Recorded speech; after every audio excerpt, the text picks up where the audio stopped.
ರಾಜ್ಯದಲ್ಲಿ ಭಾರೀ ಮಳೆಯಾಗ್ತಾ ಇದ್ದು ಕರುನಾಡಲ್ಲಿ ಪ್ರವಾಹದ ಆತಂಕ ಎದುರಾಗಿದೆ. ಜಲಾಶಯಗಳು ತುಂಬುವ ಮಟ್ಟದಲ್ಲಿದೆ. ನದಿಗಳು ಅಪಾಯದ ಮಟ್ಟವನ್ನ ಮೀರಿ ಹರಿತಾ ಇದೆ. ಅನೇಕ ದೇವಾಲಯಗಳಿಗೆ ವರುಣ ಜಲ ದಿಗ್ಬಂಧನವನ್ನ ವಿಧಿಸಿದ್ದಾನೆ. ಜನ ಪರದಾಡ್ತಾ ಇದ್ದಾರೆ. ಮಳೆಯಿಂದ ಆದಂತಹ ಅವಾಂತರಗಳು, ಮಹಾರಾಷ್ಟ್ರ, ಕರ್ನಾಟಕದ ಪರಿಸ್ಥಿತಿ ಹೇಗಿದೆ ಡೀಟೇಲ್ ಆಗಿ ನೋಡಿ.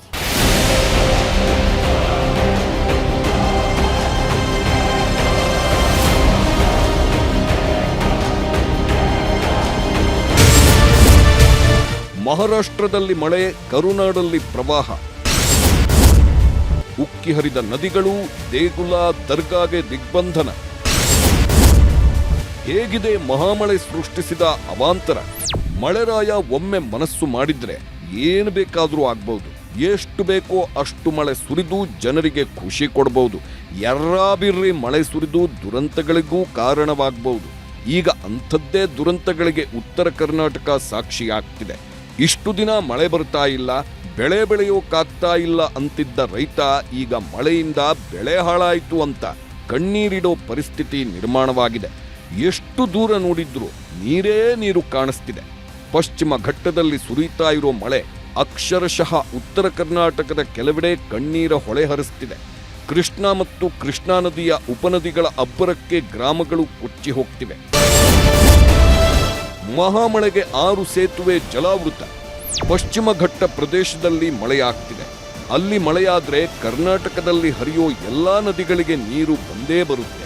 ಹಲವಾರು ದಿನಗಳಿಂದ ಘಟ್ಟದಲ್ಲಿ ಮಳೆಯಾಗ್ತಿದ್ದು ರಾಜ್ಯದ ನದಿಗಳಿಗೆ 1 ಲಕ್ಷ ಕ್ಯೂಸೆಕ್ ನೀರಿನ ಒಳಹರಿವು ಹರಿದು ಬರುತ್ತಿದೆ. ಕೃಷ್ಣಾ, ದೂದ್ಗಂಗಾ, ವೇದಗಂಗಾ ನದಿಗಳು ಮೈದುಂಬಿ ಹರಿಯುತ್ತಿವೆ. ನದಿಗಳು ಯಾವ ಥರ ಹರಿತಾ ಇದ್ದಾವೆ ಅಂದ್ರೆ, ಚಿಕ್ಕೋಡಿ ವಿಭಾಗದ ಒಟ್ಟು 6 ಸೇತುವೆಗಳು ಜಲಾವೃತವಾಗಿದ್ದು ಊರಿಗೆ ಊರೇ ಮುಳುಗಿ ಹೋಗ್ತಿವೆ.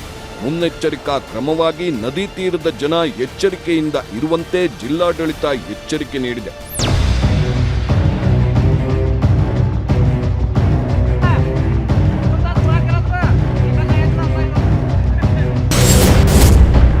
ಅಬ್ಬರಿಸ್ತಿರೋ ಪಂಚಗಂಗಾ ನದಿ ಪಾತ್ರದ ಪ್ರದೇಶಗಳಲ್ಲಿ ನೀರು.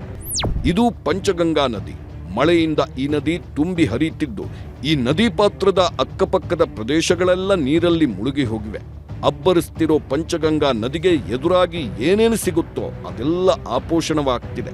ನದಿಗೆ ಹೊಂದಿಕೊಂಡಂತೆ ಇದ್ದ ಗದ್ದೆಗಳೆಲ್ಲ ಸಂಪೂರ್ಣ ಮುಳುಗಿ ಹೋಗಿದ್ದು ಅನ್ನದಾತರು ಕಂಗಾಲಾಗಿದ್ದಾರೆ.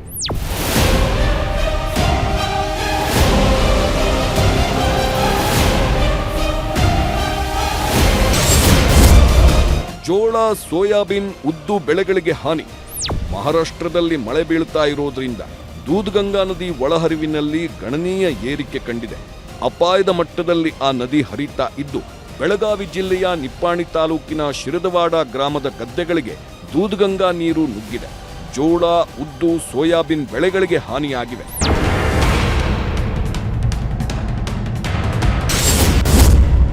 ಬಂಗಾಲಿ ಬಾಬಾ ದರ್ಗಾಗೆ ವರುಣನ ಜಲದಿಗ್ಬಂಧನ.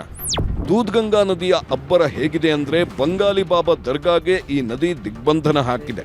ನಿಪ್ಪಾಣಿಯ ಕಾರದಗಾ ಗ್ರಾಮದ ಈ ದರ್ಗಾದಲ್ಲಿ ಮೊಣಕಾಲುದ್ದ ನೀರು ನಿಂತಿದೆ.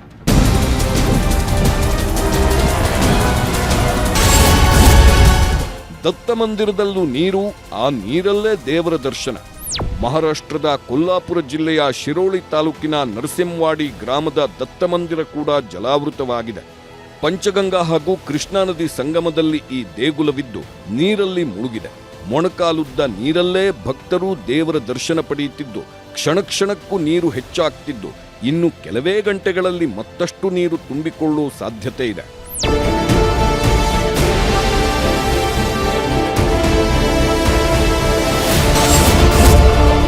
ಹೆಸ್ಕಾಂ ಕಚೇರಿಗೆ ಜಲದಿಗ್ಬಂಧನ. ಭಾರೀ ಮಳೆಯಿಂದ ಗ್ರಾಮೀಣ ವಿಭಾಗದ ಹೆಸ್ಕಾಂ ಕಚೇರಿಗೆ ಜಲದಿಗ್ಬಂಧನವಾಗಿದೆ. ಕಚೇರಿ ಆವರಣದಲ್ಲಿ ನೀರು ತುಂಬಿಕೊಂಡಿದೆ.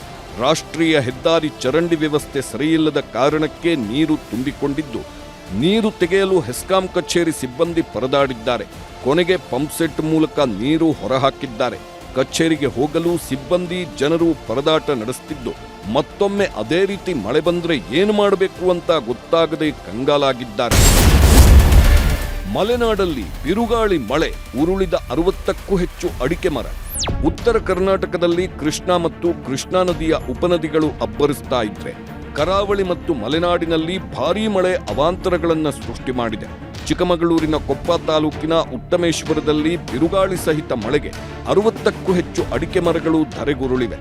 ಮಂಜುನಾಥ್ ಎಂಬುವರಿಗೆ ಅಡಿಕೆ ತೋಟ ಸೇರಿದ್ದು ಸರ್ಕಾರ ಪರಿಹಾರ ನೀಡಬೇಕು ಅಂತ ರೈತ ಒತ್ತಾಯಿಸಿದ್ದಾನೆ.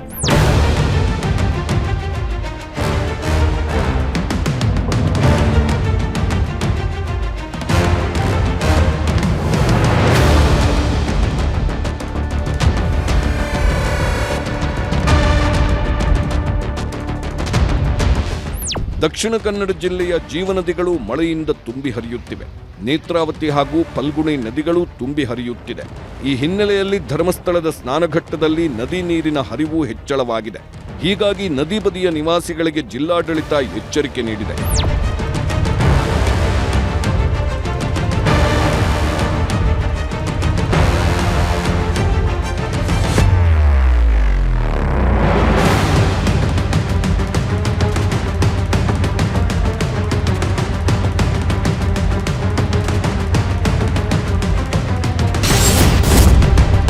ಮುಂಗಾರು ಜಲವೈಭವ, ಮಲೆನಾಡಲ್ಲಿ ಸ್ವರ್ಗ ಸೃಷ್ಟಿ. ಮುಂಗಾರು ಮಳೆ ಅಬ್ಬರಕ್ಕೆ ಮಲೆನಾಡಲ್ಲಿ ಸ್ವರ್ಗ ಸೃಷ್ಟಿಯಾಗಿದೆ. ಮೂಡಿಗೆರೆ ಬೆಳ್ತಂಗಡಿ ಗಡಿಯಲ್ಲಿರುವ ಬಂಡಾಜೆ ಜಲಪಾತ ಮೈದುಂಬಿ ಧುಮ್ಮಿಕ್ಕುತ್ತಿದೆ.